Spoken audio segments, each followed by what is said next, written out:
সকালবেলাটায় ভীষণ ভালো রোদ ছিল আজকে। খুব বেশি গরম ছিল না, কিন্তু রোদ ঝলমলে একটা দিন, বেশ ভালো লাগলো। তাই মনে হলো যাই বাজারটা করে আসি। বাজারের টুকিটাকি কেনা ছিল, আর ছিল একটু মাছ আনা। একেবারে সারা সপ্তাহের মাছ মাংসগুলো একসাথেই নিয়ে আসি, তাহলে সুবিধে হয়, রোজ রোজ আর বেরোতে হয় না। কারণ এখানে মাছ বাজারটা না ওই 11টার পর আর থাকে না। সকালবেলা 8টা থেকে ওই 11টা, এর মধ্যে যা কেনার কিনে নাও। তো রোদ্দুর দেখে মেয়েকে বললাম, চল আজকে মাছ কিনতে যাই।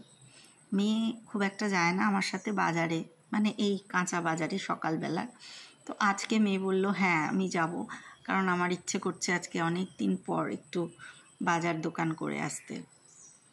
সকালবেলাটা তো এখানে ভীষণই সুন্দর, তোমাদের আগেও দেখিয়েছি। প্রচুর ফুলের গাছ, ফলের গাছ, আর পাখির ডাক।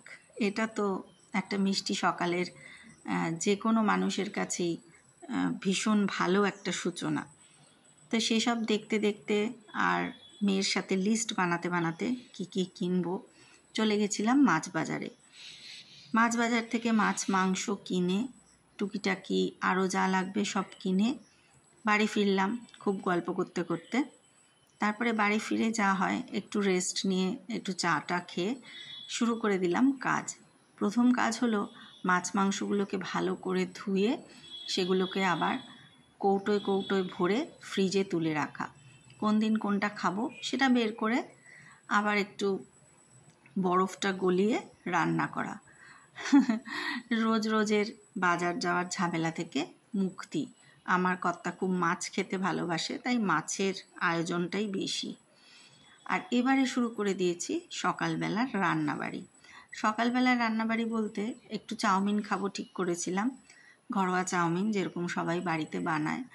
আর চিকেন ছিল, তাই চিকেনটা বার করে রেখে গেছিলাম সকালবেলায়। আর ট্যাংরা মাছটা ভাবছি ঝাল করব, আর চিকেনটা কষা। আর সেখান থেকেই একটু চিকেনের ব্রেস্টের দিকটা নিয়ে চাউমিনে দেব। এই নতুন তেলটা কিনেছি গুলাবের, খুব ভালো সাদা তেল, বাদাম তেল, অনেক দিন বাদে বাদাম তেল পেয়েছি।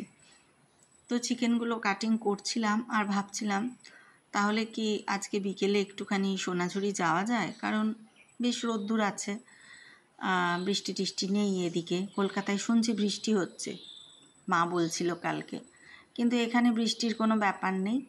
আর শনিবার, তাহলে একটু সোনাঝুরি যাওয়াই যায়, কারণ শনিবার দিনই না সোনাঝুরির স্টকটা ভালো আসে। যদিও সারা সপ্তাহই সোনাঝুরি বসে বুধবার ছাড়া, কিন্তু শনিবার দিনের স্টকটা কিন্তু একটু স্পেশাল। ব্যাস বলতে বলতেই শুরু হয়ে গেল ঝমঝম করে বৃষ্টি। কি বলবো, কপাল মন্দ। বৃষ্টি হলে আর বেরোতে ইচ্ছে করে না, আর সোনাঝুরিতে যাওয়াই বেকার, কারণ সবাই উঠে যায় ওখানে। তো সব অস্থায়ী পসরা নিয়ে সবাই বসেন, তো এই অস্থায়ী পসরাগুলো বৃষ্টির মধ্যে নিয়ে আর কি করেই বা কেনাবেচা চলবে। সেই জন্য সবাই জিনিসপত্র গুটিয়ে বাড়ির দিকে হাঁটা দেয়। আর দু একটা পাওয়া যায়, সেইগুলো মানে অতটা গিয়ে আর ওই একটা দুটোর জন্য দেখতে ভালো লাগে না।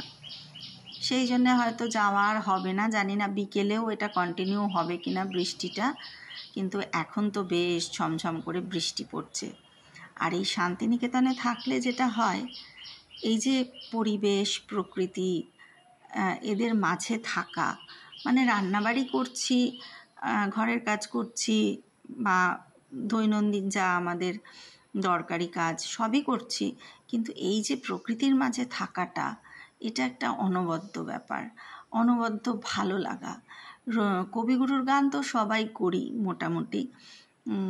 হারমোনিয়াম নিয়ে ঘরের কোনায় বসে গান করা, কিংবা হলে গিয়ে গান গাওয়া, তার থেকেও মানে সবের থেকেও ভালো লাগে এই প্রকৃতির মাঝে যখন বৃষ্টির সাথে পাল্লা দিয়ে গানগুলো গাই। গানগুলোকে সত্যি সত্যিই যেন উপলব্ধি করা যায়, কিভাবে উনি লিখেছিলেন, কি আবেগ দিয়ে, কি অনুভূতি দিয়ে, সেটা বোঝা যায়। এসো শান্তিনিকেতন, সত্যিই ভালো লাগবে। সব ঋতুই এখানে খুব সুন্দর, আমরা প্রত্যেকটা ঋতুই এখানে উপভোগ করেছি, কিন্তু এতদিন ধরে টানা 2 মাস আছি, এইভাবে উপভোগ করা, বিশেষত বর্ষা, খুব ইচ্ছে ছিল। মেয়ে তো জন্ম নিয়েছে কলকাতায়, এবং আমাদের কলকাতার চারিদিকে কংক্রিটের জঙ্গল, সবাই জানো। সেখানে সবুজের এত সমারোহ আমরা পাই না। তো সেজন্য খুব ইচ্ছে ছিল মেয়ের যখন পড়াশুনোটা একটু চাপটা কমবে, ওকে এই প্রকৃতির মাঝে বেশ কিছুদিন রাখবো। মনটা না ভালো হয়ে যায়, নিজেদেরও এখন অবসর। সেই জন্যে এই প্রকৃতির মাঝে যে দিনগুলো কাটছে, ইচ্ছে করছে চেনা শোনা কাছের মানুষ যারা, তাদের সবাইকে নিয়ে উপভোগ করি। খুব মিস করি আমি বন্ধুদের, বাবা মাকে তো অবশ্যই। সবাই যদি সঙ্গে থাকতো আরও ভালো লাগতো। শান্তিনিকেতনের এই দিনগুলোর জায়গায় যদি বড় কোথাও বেড়াতে যেতাম, এই একই খরচে অনেক জায়গায় ঘুরতে পারতাম, কিন্তু এই যে ভালো লাগাটুকু, এর সাথে কিছুরই তুলনা হয় না। এবারে এসে যে আনন্দ, যে শান্তি, যে ভালো লাগাটা পেলাম, চিরদিন মনে থেকে যাবে। সত্যি শান্তিনিকেতন খুবই সুন্দর। আজকের মতো গল্প এই পর্যন্তই। সবাই ভালো থেকো। টাটা।